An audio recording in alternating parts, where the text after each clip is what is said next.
Peace, family. Welcome to Black Star TV 2.0. It's your boy Black Star, and today we're going to get into a new episode and talk about this hottest topic in the black community. Again, we're back on reparations. I'm going to show y'all a video today of one of our sisters. She was actually a little bit elderly. I think she was elderly anyway. And Van Jones, and we're going to get into how the Democrats are in trouble with this voting thing because most black people, as you know, we not voting unless we get tangibles. We don't care what side you on, what you talking about. If you ain't talking about kicking out reparations, cash payments, or land grants, we don't want to hear it. And that's the only thing we want to hear as far as reparations. We don't want to hear about no education, and we don't want to hear about no prison reform.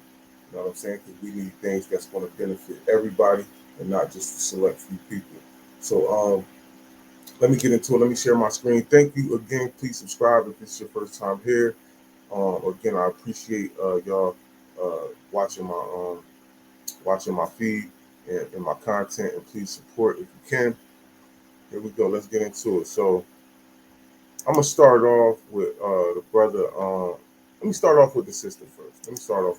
She's addressing Sheila Jackson at this reparations sit down. They talking about I'm not gonna play the whole thing, but they talking about HR 40, which is that ain't nothing. It's just a study for reparations. They ain't talking about giving out no money or anything. And the sister came with that fire, and they had to escort her out. So here we go. Let's play it. Congresswoman, I'm sorry. Can I just have one question? I wasn't able to. President was two questions, so are you out of order? You can talk about you have a seat, please. Sergeant Norris, have a seat. You saw me online, that's why. But I'm going to ask Congresswoman. All of it is out. All of it is out of order. I would just like to know why it's a study for us, but it's not a study for anybody else. The Ukrainians got their money. Just recently stopped Asian hate. We just want to know. That's all. That's my question. I'm not being disrespectful to you. I lived in Houston, so I just want to know that. Come forward. All things must be done peacefully in order. Saw me online, and so you already know I was coming. That's fine. You know what you're doing. You have to present the memorandum, and I apologize for that disruption. No one runs on meetings but me. Not trying to run it, sir, but it's crazy that would happen. That the Japanese, they even got their reparations before I removed myself.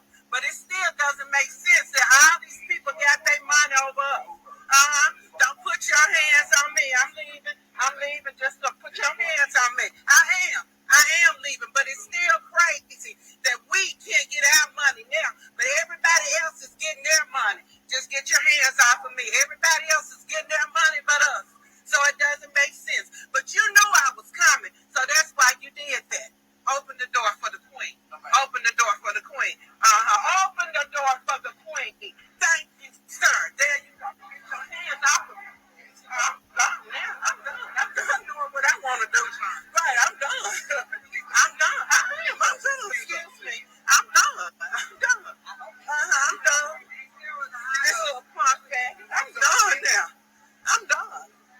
You did open the door for the queen, didn't you? I thought so. You opened the door. I'm taking the steps like I took up here. You opened the door for the queen, and you escorting the queen out. You sure? I thank you. You called me man, so you did right. Mm-hmm.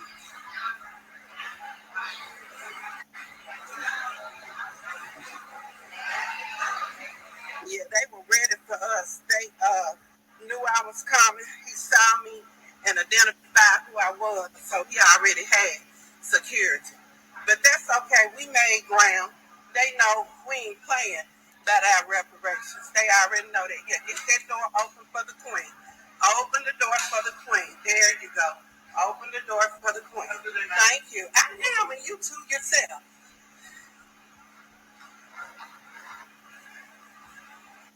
So, again, they don't want to answer that question because they know that it is wrong. I'm trying to turn this camera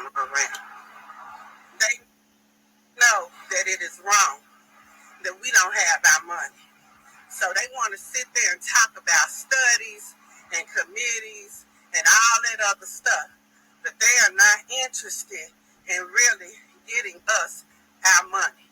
They are gatekeepers. That's what all them people are. Just about everybody on that panel are gatekeepers. And they know that none of this makes any sense.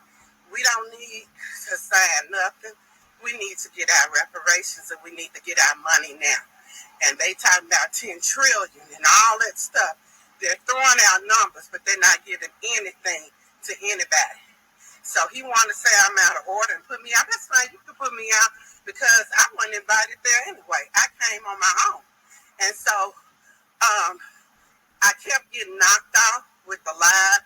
And even when I started talking to them, I think I hit something on my phone and missed that part. But again, we should be getting the fact that they would even say that the Japanese got reparations in 1989, I believe, 88 or 89, is ridiculous. And here we are, had been in slavery, still dealing with racism, and they give them reparations, but they want to do a study. They've been studying and studying and studying, and they still studying, and they still playing games. And so the mistake probably that we made is that we let them know we were coming. And I was the only one there. If it had been several of us, it might have been different. But that's fine. I don't need a team. I can do it on my own. But I did ask, and I did state they don't want to answer it. So they said they only allowed you to have 2 questions. Now, you didn't sit there. I got there on time. You started your panel almost 30 minutes late, and then you want to tell me that you're only going to take 2 questions. And unfortunately, I had a call that I had to take. If I did not have to take the call, I would have been up there to ask that first question. But they were glad because it was 2 people. But that was fine. I needed to know. I asked the question because, and I wanted them to know too, the fact that the Japanese already got their money is ridiculous. The Ukrainians got their money. And so I walked up there, they cut the mic off on me. They was waiting on me. So I just walked up to the stage and asked Congressman Woman why it's got to be a study. So they already knew I was coming. The President Moore, he had already identified who I was. So shout out to this sister for doing what she did, being a brave soul and going up in there and speaking on the reparations claim. Because that is true, man. This is our issue that y'all giving all these tangibles to all these other groups. She didn't even mention the people on the border that in Trump's when Trump was in office, he got locked up, and they separated their families. They gave them 400 and something thousand apiece, but each one for the kid, one for the parent. And he just blessing all these families. He just blessing all these people who quote unquote been aggrieved, and somehow you always giving them some type of cash payments. As soon as it comes to us, now all of a sudden we need a study. There is no study needed. You just need to cut the check, and that's all. And I'm glad that sister went up in there, and I'm kind of up in the air, but I feel like a lot of people should have been there because you can't kick everybody out. And the more noise that we make together as a unit, I believe that the farther we'll get in this fight. So shout out to that sister. That Texas son was over there cooking.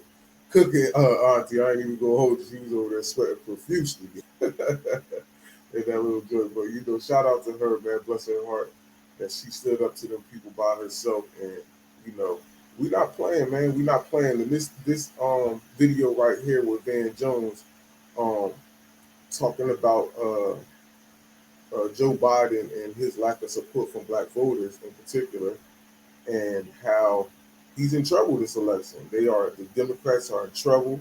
I'm gonna tell you that the Republicans in trouble. Anybody who is a candidate for office is in trouble with black voters if you're not talking about tangibles. So let me get into this and play this brother real quick. I mean, a lot of people like this. I don't like where he's coming from because still you're not talking about tangibles, man. You ain't talking about reparation. But he did address some issues. So let's play. For African American voters in particular, there's a special heartbreak because first of all, the pain is more intense. The rising gas prices, food prices, has really walloped the black community in a particular way. but the hopes were so much higher. And so you have a community that came out in huge numbers in 2018, huge numbers in 2020, expecting things to get a lot better, and instead, economically at least, it didn't come true. It got worse. And so you're going through a summer now of real heartbreak with black voters. The polls show that. And I think Biden's got to take it very seriously. Ow. Well, a couple things. First of all, I don't think that they're doing a good job or even trying to communicate some of the stuff that's been done for the black community. For instance, billions of dollars for black colleges. Nobody knows that. The Department of Justice has Kristen Clark in place now. They're actually now going after police departments and fixing police departments in a way that hadn't happened under Trump. They backed off. The Department of Justice under Trump was charging people way too much and criminally. They're backing off of that. You also have more black women put on the federal courts of appeals than have ever been done by any president. Even though it's had 8 years, he's done it in less than 2.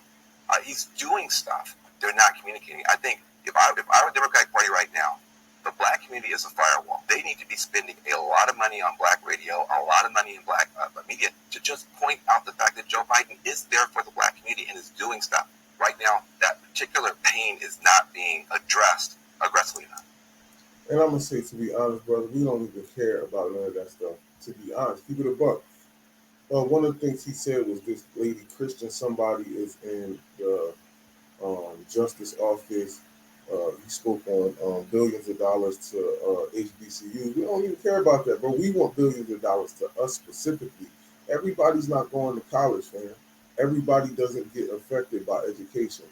That is not helping us. How did that help us? You just said we being walloped by the gas prices. Then every single thing you said, we getting walloped economically. And everything you mentioned, think about it. Let me play this back. Everything you mentioned, right? Because this is short, it's only a minute and 30 seconds. Everything you mentioned had nothing to do with helping us economically. Peep the game. Peep the game. Watch this. For African American voters in particular, there's a special heartbreak because, first of all, the pain is more intense. The rising gas prices, food prices, has really walloped the black community in a particular way. But the hopes were so much higher. And so you have a community that came out in huge numbers in 2018, huge numbers in 2020, expecting things to get a lot better. And instead, economically at least, it didn't come true. It got worse. See, again, watch. Economically, it got worse. Now, mind you, we done been doing all this voting and we aren't getting anything. We aren't getting anything. And the only thing that's going to help us economically is money. Like that's what you said. Giving all these funds to HBCUs, I'm not going to college, man. That doesn't help me. My mom is not going to college. My dad is not going to an HBCU. That is not going to help them economically. How do we get walloped economically? But then you start talking about school. So again, let me play this and watch him address. And so you're going through a summer now of real heartbreak with black voters. The polls show that. And I think Biden's got to take it very seriously. Ow. Well, a couple things. First of all, I don't think that they're doing a good job or even trying to communicate some of the stuff that's been done for the black community. For instance, billions of dollars for black colleges. Nobody knows that. The Department of Justice has Kristen Clark in place now. They're actually now going after police departments and fixing police departments in a way that hadn't happened under Trump. They backed off. The Department of Justice under Trump was charging people way too much and criminally. They're backing off of that. You also have... They really not, because there's a whole bunch of people getting all these RICO charges, and you got R. Kelly with RICO charges, Young Thug and them, whole bunch of stuff going on as far as criminally, and I can guarantee you those numbers. You probably talking about federal. You probably talking about federal crimes. I'm telling you right now, I know them state jails are still filled with us, and I guarantee you the numbers are still up. See, it says we also have more black women. Who cares, nigga? More black women put on the federal courts of appeals. That doesn't do anything for us. That's a symbolic gesture. A whole bunch, you doing stuff for black women. What about black men? What about black kids, black boys? Like, don't act like we are not a group, man. We're not going to just specifically do something for one gender on a symbolic sense too. That's why I said, think about everything he's saying. Federal court judge fixing the judicial system with the courts in it, charging the police. You just said billions of dollars in education. Now you're talking about all these black women appointed to the the federal courts of appeals. None of that has nothing to do with the walloping gas prices, food prices, or any of that stuff that you mentioned economically in the beginning when you first started your sentence, brother. Than has ever been done by any president, even though it's had 8 years, he's done it in less than 2. He's doing stuff. They're not communicating. I think if I were the Democratic Party right now, the black community is a firewall. They need to be spending a lot of money on black radio, a lot of money in black media to just point out the fact that Joe Biden is there for the black community and is doing stuff. Right now, that particular pain is not being addressed aggressively enough. No, you're not doing nothing for us because you're not doing nothing like you doing for those other people, bro. What you mean? You're not doing anything for us like that. At the end of the day, what's actually really happening is that you sending money to all these other communities, but we getting stuck with all these symbolic gestures of you hiring all these black women for the federal court of appeals. Man, when the court of appeals is crazy, crazy whack process, dog, and that's not going to do anything if these women ain't pro-black. They not pro-black. They gonna get in there and do the bidding of the dominant white society, and that's what it is, man. Let's be for real. Same way she was just talking about how Sheila Jackson Lee, the sister that went to the thing for reparations, talking about their shields. That's exactly what these federal court women, these federal court judges, that black women that they supposedly put in place. That's all y'all are too, is shields. You feel what I'm saying? What we need, family, is we need cash payment reparations. And I personally, like most people in the black community, feel as though we are not going to the voting polls if we don't get reparations. And reparations must come in cash payments and land grants. That's how it's going to start off. That's how it needs to start off. We ain't trying to hear anything else. You're not going to give other people cash. You're not going to give other people money, though. Ukrainians that y'all brought over here, the Afghanistans y'all brought over here. You done gave out reparations to natives. You still giving out reparations to natives every single month. Every single month, Native Americans are still getting reparations, but somehow you act like you have to do a study for us. You didn't do a study for them. You didn't do a study for Native Americans, and they ain't go through nothing we went through for real. They got killed and some stuff like that, but bro, they had slaves. Then they got cut the check. Keep it a buck. I actually just posted something the other day about Dr. Claude Anderson saying slavery wouldn't even have been held up if it wasn't for all the tribes, all the Indian tribes. Come on, dog, from the 1866 treaty, already telling you that we were slaved by the Native Americans, dog. Knock it off. You done gave them their checks. You still giving them checks, especially like if a Native American have a baby today, yo, next month that kid is getting a check. That shit's grandfathered in. So we're not trying to hear that, man. We're not trying to hear, oh, y'all wasn't the ones going through slavery. And this, that, and the third. Nah, man, we want our check, dog. That little native dude that's in Oregon, that's in Alaska, that some of them over here in North Carolina, some of them wherever they at, Montana, South Dakota, all them natives that have been born last month got a check this month. Baby ain't even 2 months old and getting a check. He ain't went through anything. You're not trying to hear that, man. Y'all always run this game when it comes to us. And honestly, I think because black people really we have unity right now, though. I'm gonna be honest, we do have unity in certain sects of the black community that is galvanized with this. And shout out to Tariq Nasheed and the other people who are setting up the rally for October 15th. That I definitely recommend everybody go to and attend, because we need to show up and show out. You know what I'm saying? So that we can make this message be heard and be put out there. Because a lot of black people, man, as much as they act like they want reparations or would want reparations, they don't do no fighting for it, which is crazy to me. I literally don't understand. I see so many black people fight for Black Lives Matter than fight for reparations. Mind-boggling to me. Mind-boggling to me. I don't get it. So, and we definitely got to get on our ball, get on the bike, and get this reparations thing down. And definitely we got to push. I just said something to somebody in the comments. I was watching the Lady Dana's thing where I was talking about. I mean, he's like, "Oh, reparations ain't gonna happen." I said, "Yeah, I mean, of course. I mean, of course you think that because you ain't fighting for reparations. If anybody fighting for reparations not going into that fight talking about we not gonna get it. You see what I'm saying? It's not enough of us. It's not enough of us out here to. Um, I'm not gonna say it's not enough of us out here because I believe that we don't need everybody to push for this cause, but we do need a nice amount of people. And with that, I think that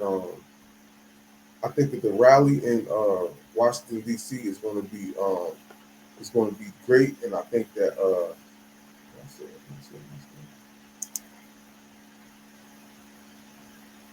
I thought I was saying my screen. Sorry. I think that's going to be great, and I think that's well needed. Um, yeah, so yes, I recommend family. I'm sorry about that. If you didn't subscribe yet, please subscribe to the channel. Please hit the like button. Definitely need you to hit that like button. Definitely need you to share this content. And again, the rally right now is set for October 15th. I recommend that every black person that wants a check for reparations to get your black behind out there need to come out there and support. You know what I'm saying? That was actually the last thing Martin Luther King was doing.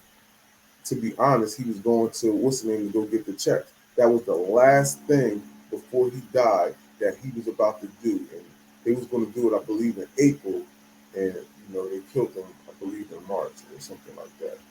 Yeah, so right on his way to go, he said, "I'm going to get them checks." They killed our brother. So again, I think well, I recommend. I ain't gonna say I think. I recommend y'all that y'all come out to there. Thank y'all for sitting here with me today and listening to my content. I appreciate you. Um, don't forget to subscribe. Don't forget to hit the like button. Don't forget to share the content.